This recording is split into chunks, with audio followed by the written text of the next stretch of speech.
You guys both agree on something about Williams? Also, no, it's like that. Oh, okay. All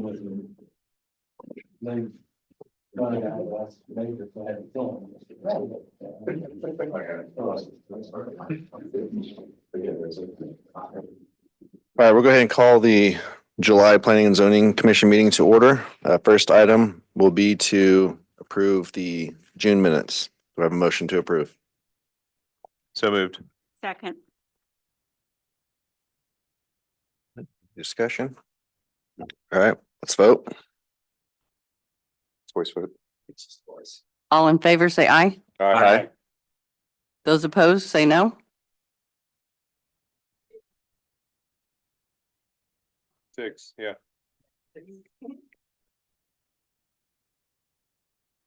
All right, next item will be the staff report. Jack, Thank what you, you got? Mr. Chairman.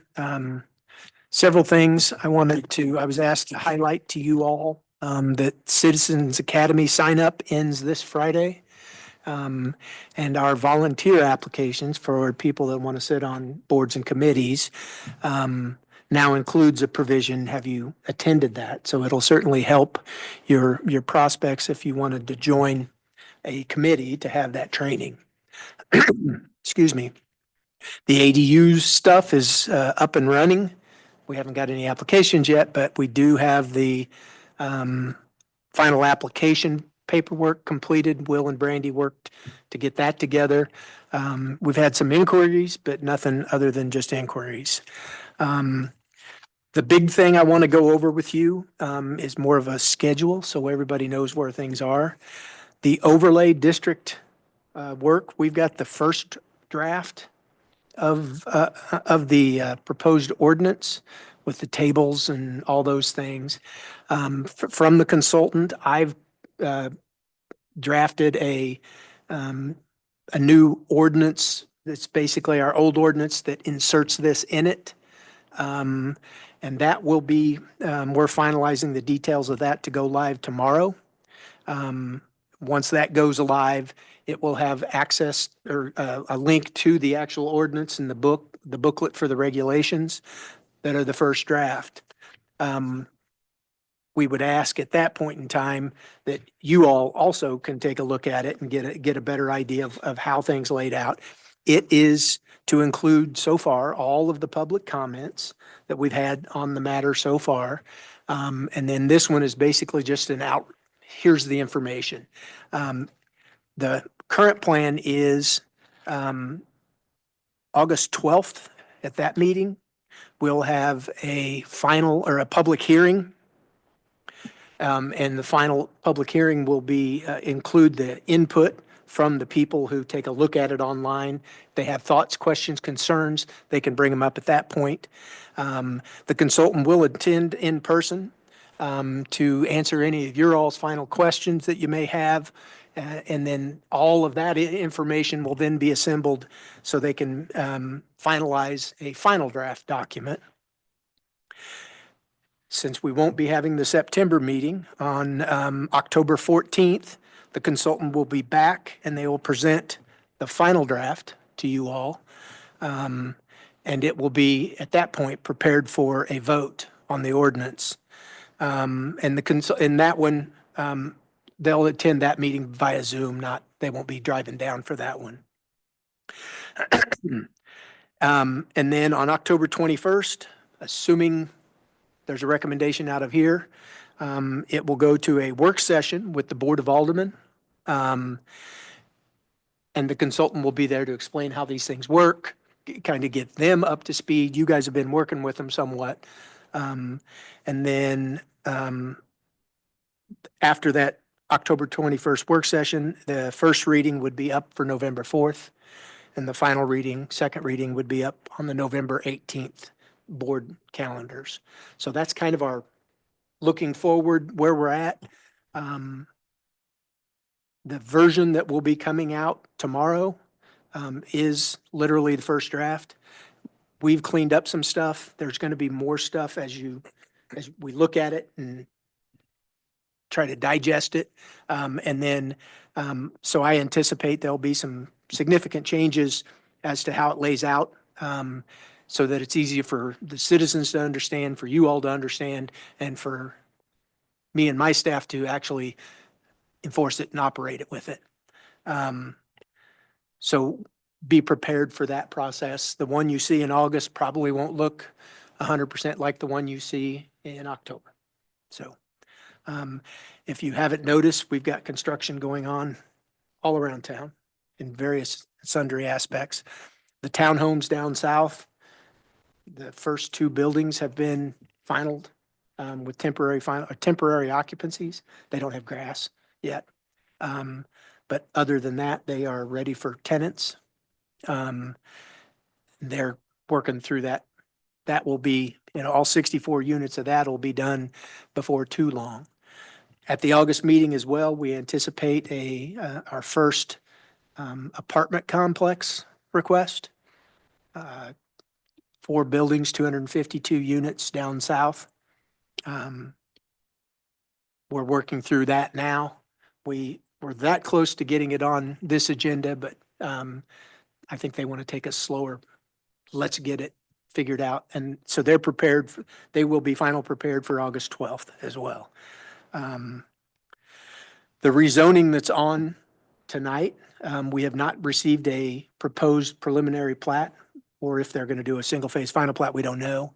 They've indicated their concern is that the zoning be in place before they spend all the time and effort to redesign it. So I don't know when they're going to submit something if it's approved, but they want the zoning in place before they go to that extra step. Apparently that means, based upon my early conversations, that there won't be a significant amount of the previous version that will be left. The roads may be generally in the same area, but it'll be a new design, I would suspect. So we'll see how that lays out when it comes. It will be the standard 60-day process. The notices will go out if this ordinance is approved here and at the Board of Aldermen level. And then, so there'll be a new bite at that apple when it comes. 2 months ago, we pulled the preliminary plat approval up at Lakeside Farms. Something has happened. I don't know if it was a financing change or what, but they've asked to come back. So I've told them they're going to start over.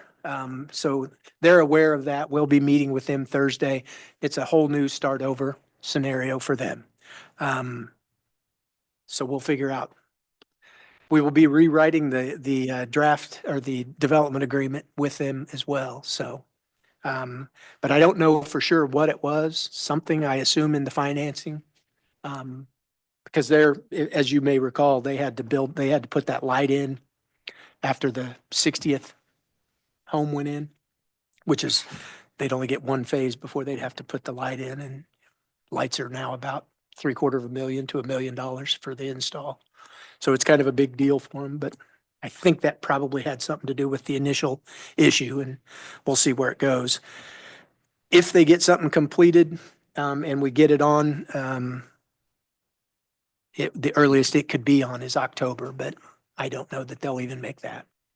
We'll see. And then obviously construction, as I said, is going on all over. If you have any questions about any of that, let me know and I'll see if I can answer them. Yeah. On the lakeside development, if that comes back to us, before we were talking about the sewers and stuff, will that be part of this new one as well, or is that Don't know. totally out? Don't know. Don't Here's know? what I Okay. do know.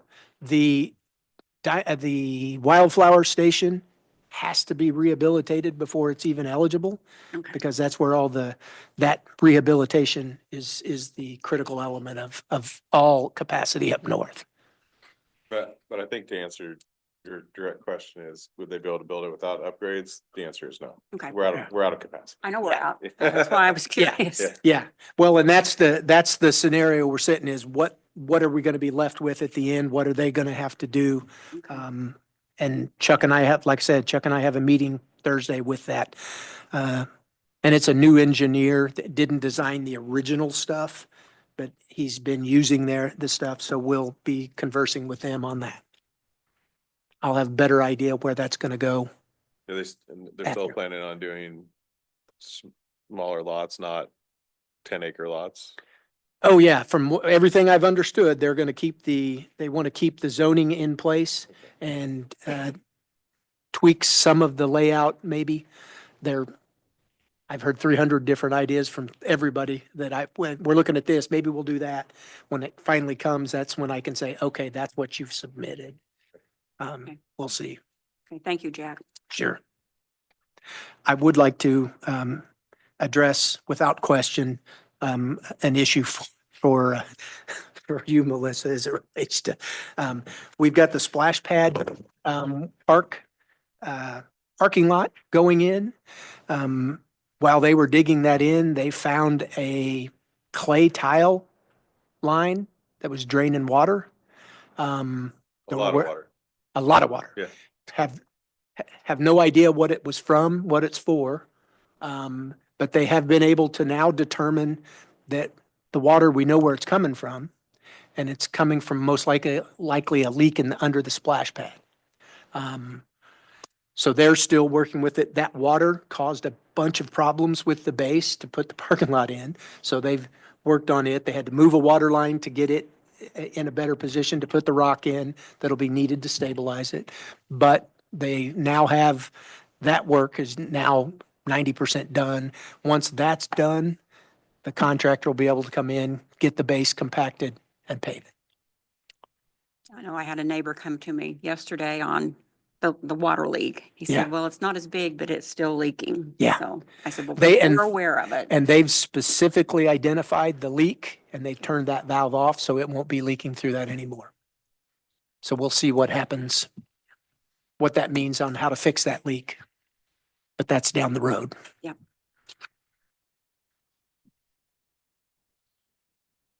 All right, any other questions for Jack? All right, we'll move on to the public hearing. Go ahead and open up the public hearing to rezone Second Creek and Lemon Road from R1B to R1D. Jack, you want to start off? Sure. The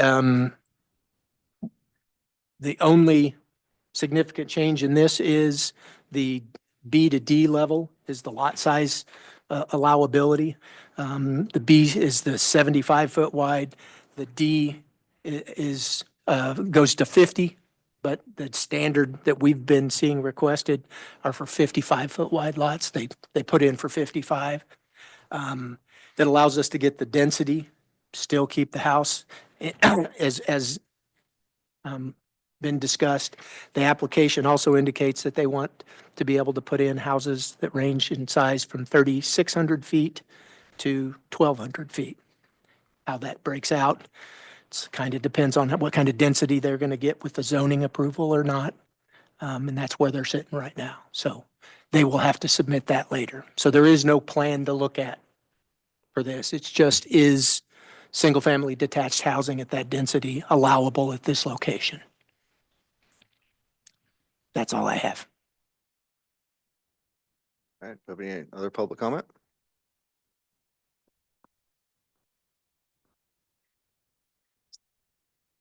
Just a reminder to state your name, address, in 3 minutes.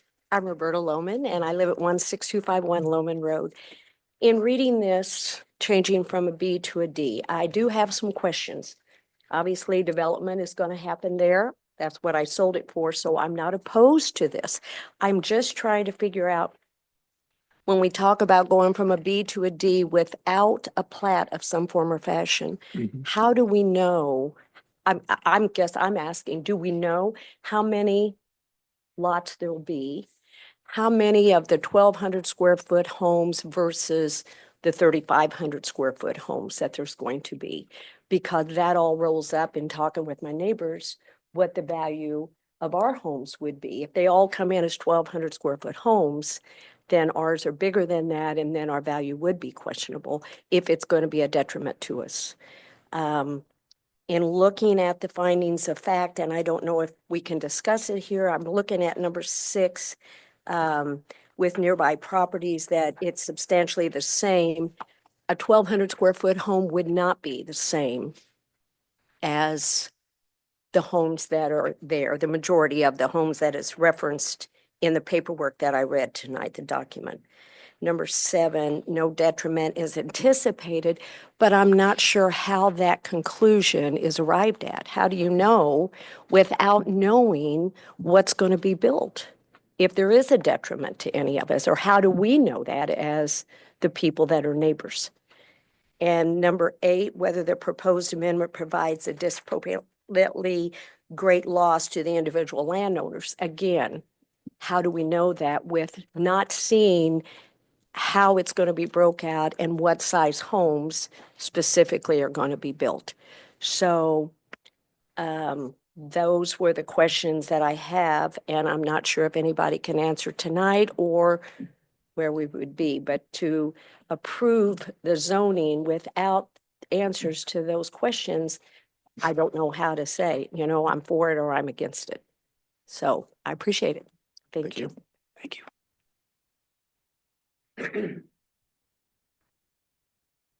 We have more. Yeah, the applicant is here as well, so.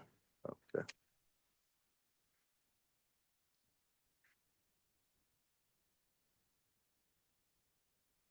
My name is Marty Astronic, and I represent Pat and Marta Grace. They're the property owner. They have the property under contracts. It's slated to close on August 25th.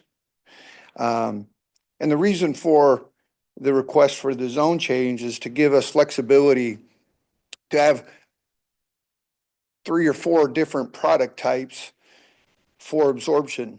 And when we say 1,200 square feet, we're talking a 1,200 square foot footprint. So on this piece of property, especially in what we're anticipating the first phase, walkout or basement aren't really doable because of the floodplain issue.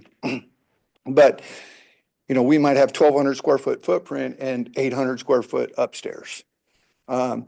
We've also, and Marta can speak to, they're in the real estate, but they own several homes. They do rentals. This isn't a rental product. This is a build to sell property project. So we anticipate probably 3 to 4 different product types, even towards maybe there's been some discussions of some larger lots with maybe not necessarily barn dominiums per se, but some larger lots on the northwest part of the property where there's a little bit more topography, and we have backing up to the existing creek and stuff there. So it would be a mixed use.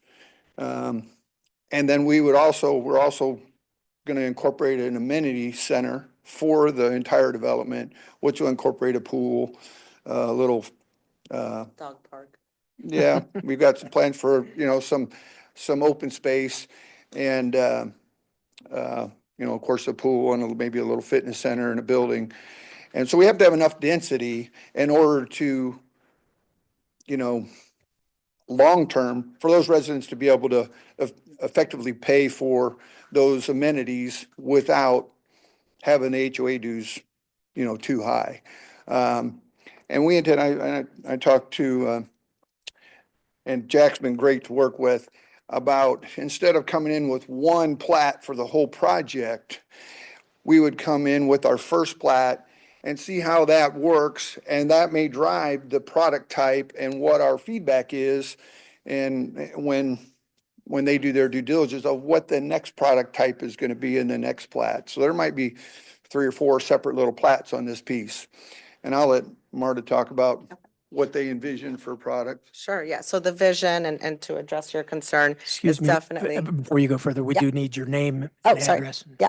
Marta Grace, owner of the, or potential future owner once we close of the land.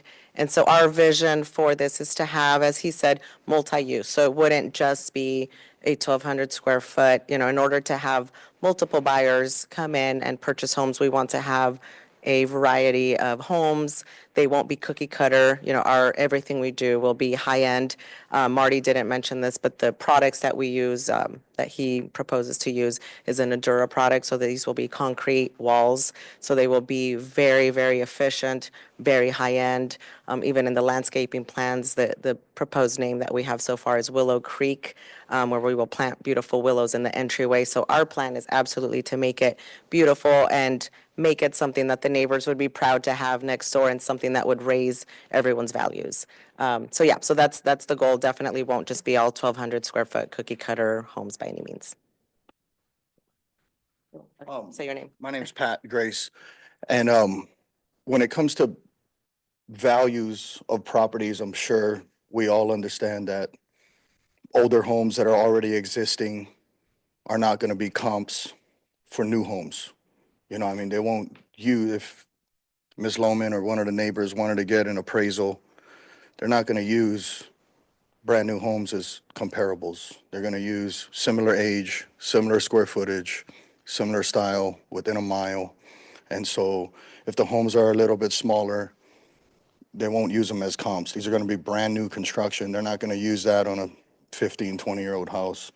And so affecting the value of the 3 homes that are there, I don't think that'll come into play. I think their appraisals are going to be based off of similar age, similar square foot, similar style type houses.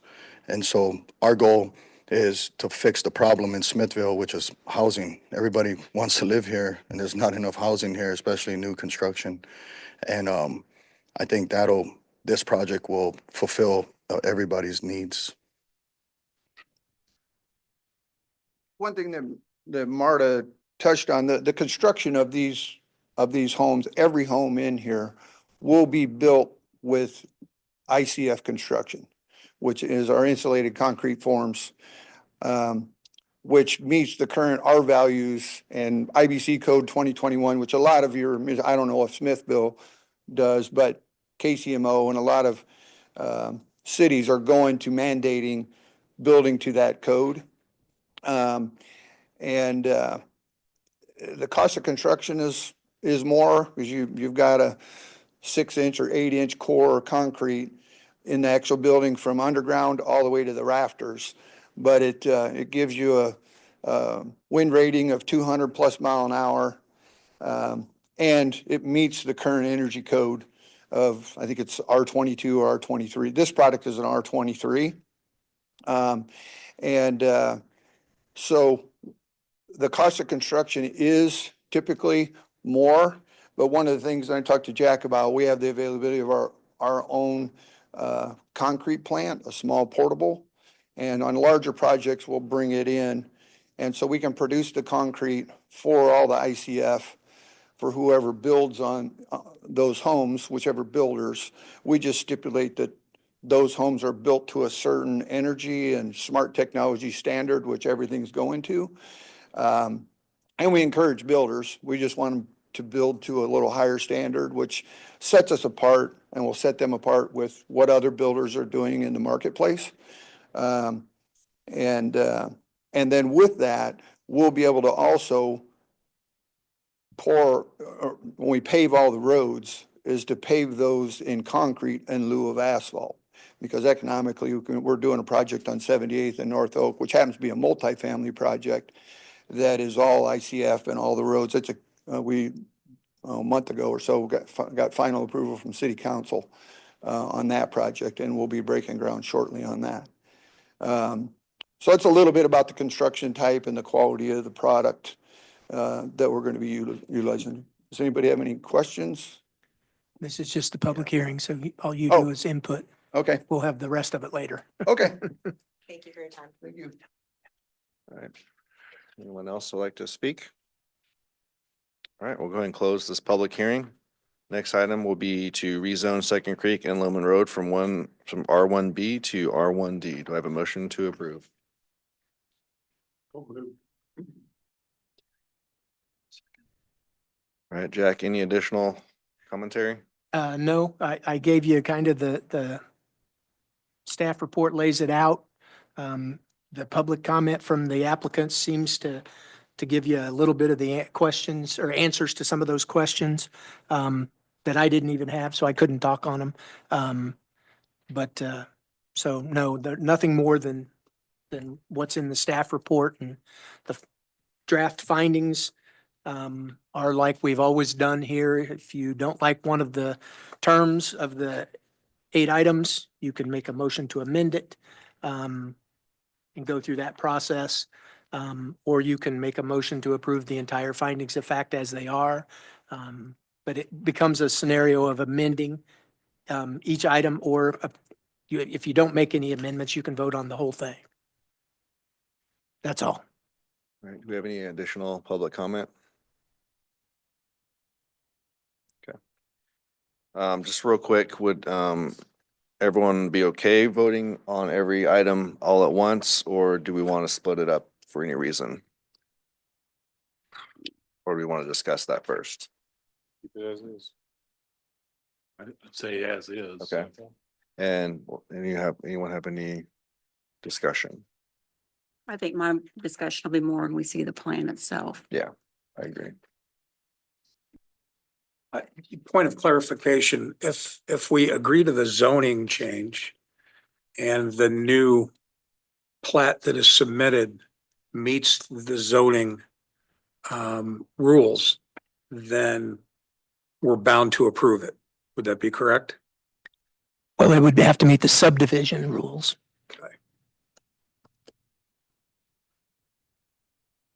How many homes could they put on this 3-acre parcel? 30 30 acre. 30 acre, 30 I'm sorry. acre, It was originally 3 10-acre parcels. Yeah, well, it was originally 87 units. Yeah, it's not been changed. This is the 3rd or 4th iteration on that property. Right. Originally, there were 34 units by duplex, 17 lots as duplexes, and then the remainder, 53 single-family homes up on the hill. The duplexes were rezoned to single-family, but they didn't change any of the lots. It was just the lot sizes were those big ones for duplexes, but they'd been converted to R1B. Yes. The AR came in, but never was approved. The applicant tabled it before it got to the Board of Aldermen. So it was never approved as the 3 10 acres. And these folks now are coming in. The density could be anywhere 4 to 5 an acre. I don't think it changes the total count much overall is what you're asking. Yeah, I mean, you're- But it depends on if they build big, if there's a demand for bigger houses or smaller. Right. It's similar to like Harbor View. As they built it out, there's, bigger houses in the back and smaller Yeah. in the front. Well, I think the other aspect of it is it's a 30 acre parcel. A good portion of it's in the floodplain. Yeah. So there won't be the cost of bringing that soil up to get it to 30 acres. So I would maybe 20, 22 acres of potential buildable. So that puts you in that general range. So didn't you share, Jack, didn't I read like 4 to 5 to an acre? Yeah. Right? That would So be, if they did the max at 5 and you're saying like maybe 22 acres, that's potentially 110 if Mhm. they're all of the smaller size. yeah. And the indication, the thought process is they may not all be that small. It just depends on what the demand is and. And I think it's important to clarify, as I said earlier, the district allows for 50-foot wide lots, but I've never had anyone request a 50-foot wide lot because the ability to get product that somebody wants to buy on that narrow just isn't out there. The narrowest I've seen is 55.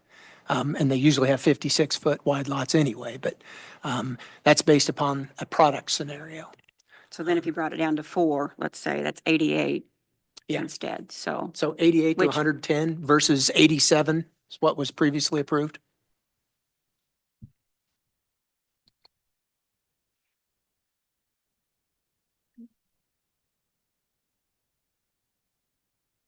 All right, any additional discussion?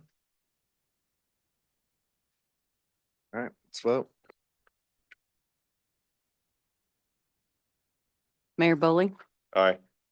Billy, Aye. Terry, Aye. John C, Aye. John W, No. Alderman Wilson. Aye. This will go to the Board of Aldermen, excuse me. This will go to the Board of Aldermen for first reading at next week's meeting. And if first reading passes, it'll go on the second reading in September, I think. Is that right? Yeah. Yes. No, August. August. Yeah, August 5th. Your Well, calendar challenge this year. Yeah, I've got something going on in September that's got my whole focus screwed up on the calendars. So yes, we will be in August for second reading and final approval there. All right, moving along, we'll go ahead and go to item number 6, site plan for 1501 South 169 Highway, former K Furniture Building. I have a motion to approve. I move to approve the site plan. Second. Okay, we have a second. Jack, you want to? All right.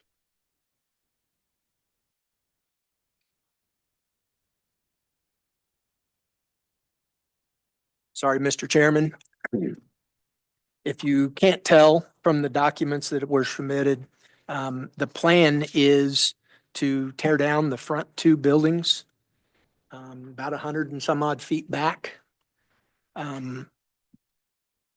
There's a clear delineation between those buildings. There's the original buildings, then there were additions on the back. And the plan is to take off all the stuff in the front to allow parking. And then their proposal is the coloration version you see with the gray tones, earth tone front on the facade, similar to what we see on most of these retail buildings. But it, like I said, it sits back. The parking goes from, I think there's 19 or 20 on the site now total. And it'll go to 126.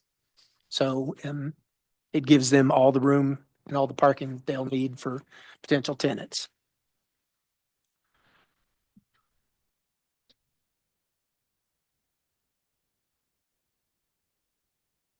And the site plan is the site plan, or the staff report addresses some other things. Wow. Excuse me, Mr. Chairman.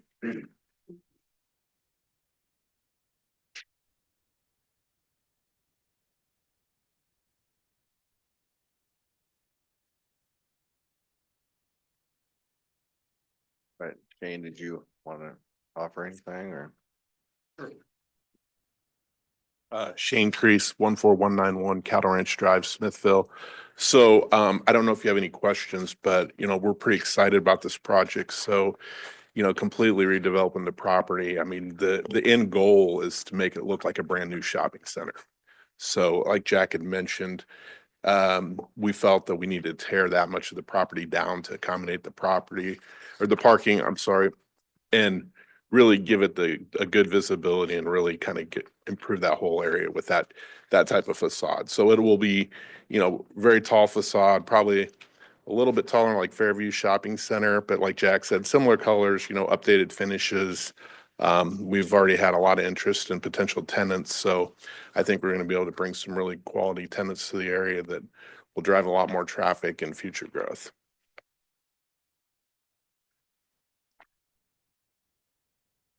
Anybody have any questions? Discussion? Okay, thank you very much. Like to speak? My name is Gene Owen, and I would like to say this is really a nice project. And I don't know how long he's been thinking about this, but this has needed to be done for a long time. Thank you, Mr. Owens. Yeah, let's go and vote. Mayor Bowling, Aye. Billy, Aye. Terry, Aye. John C, Aye. John W, Aye. Alderman Wilson, Aye. 6-0. This will be on the agenda next Tuesday night as well for approval. It's a resolution, so there's no first and second reading. All right, moving along. Next item, site plan 14991 North Industrial Drive. Do I have a motion to approve? Second. All right, Jack? Yes, some of you that have been around a little longer may remember 3 years ago, the owner of the development, Bill Mann, had put a proposal for a 3,600 square foot building on this lot for a tenant, that they had lined up. That ended up falling through, so the site plan approval for that expired, nothing happened on it.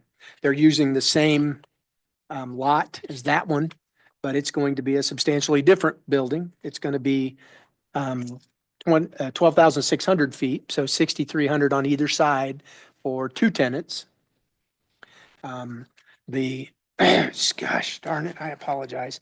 If you go through your, the application paperwork that you have before you, you'll see the general coloration, kind of a yellow and brown, so earth tones. The landscaping is limited to the stuff up front. It's in an industrial park, so the total amount will be only in the front. The sides of it go down, and they'll ultimately have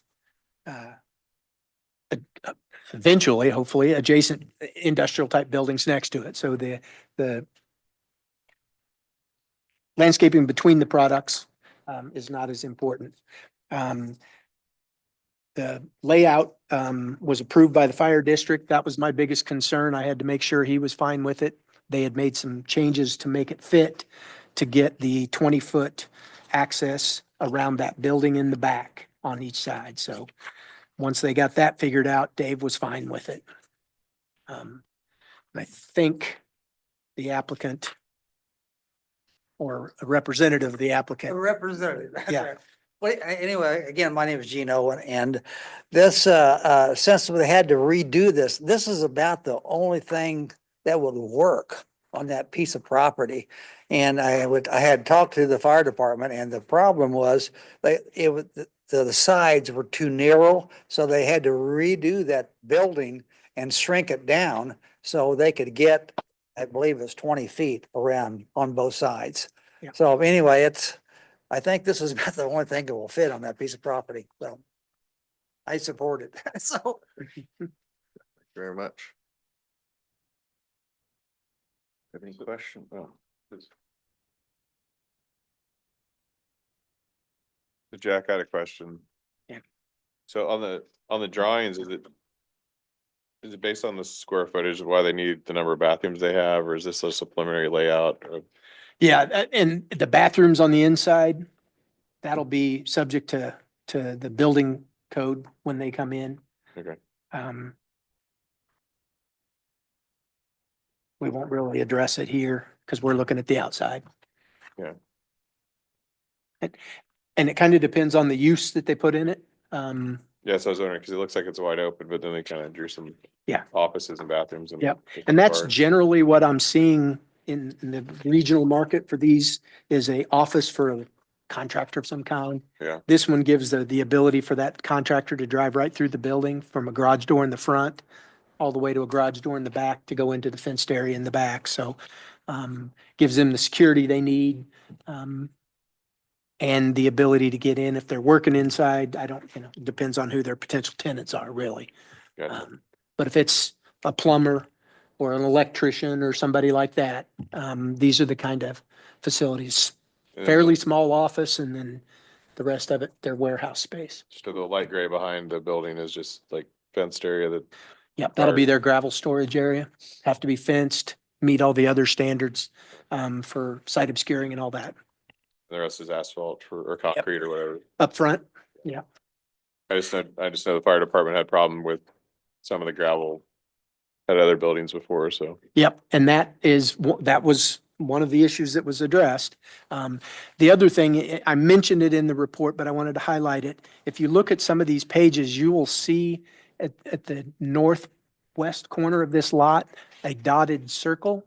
That's the right of way or the temporary turnaround, I'm sorry, that's up there made out of asphalt. Oh, yeah, yeah.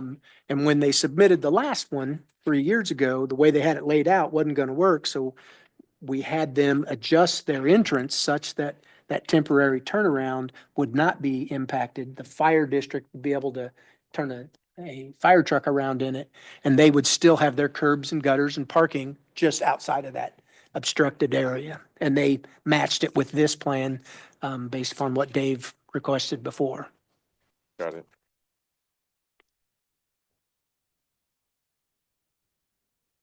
All right, any other discussion? All right, so Mayor Bowling, Yes. Billy, Aye. Terry, Aye. John C., aye. John W., Aye. Alderman Wilson, Aye. 6-0. Gene, this will be on next week's board meeting for final approval. Tuesday, Tuesday. 7 o'clock. Yep, same time next week.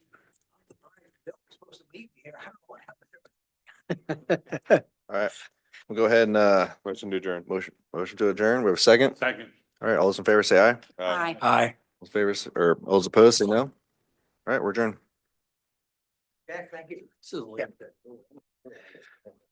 Until you came up and said your name, Gene, I was like, I know that guy. I just can't remember who he is. As soon as you spoke, I was like, that's Gene. I thought this was.